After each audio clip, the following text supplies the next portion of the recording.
ត្មាភាពសូមចម្រើនពរឲ្យញោមញាតិពុទ្ធបរិស័ទជាបាសកបាសិកាគ្រប់រូបទាំងអស់ដែលមានវត្តមាននៅក្នុងទីនេះក្នុងឱកាសនេះអាត្មាភាពបានទទួលនិមន្តលោកអ្នកម្ចាស់កម្មវិធីសូមឲ្យសម្ដែងព្រះធម៌វិសេសទេសនាដើម្បីនឹងពង្រឹងសុខុមាលភាពផ្លូវចិត្តក្នុងសហគមន៍បរិយលើផ្លាណាក្នុងការនិមន្តមកនេះ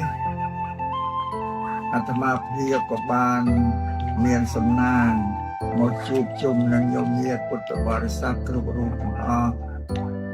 លោកម្ចាស់នេះនិមន្តមកបកាន់បរិយនេះក៏សូមថ្លែងអំណរអគុណបានមកស្គាល់បរិយនេះក៏ហើយក៏បានមកជួបស្គាល់ញោមញាតិពុទ្ធបរិស័ទទាំងអស់ដែលរស់នៅក្នុងបរិយនេះ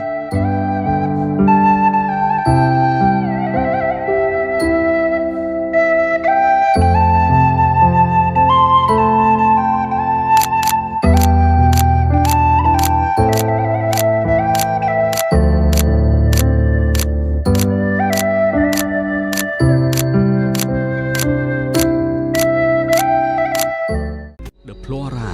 ប្រណិតភាពក្នុងការរស់នៅ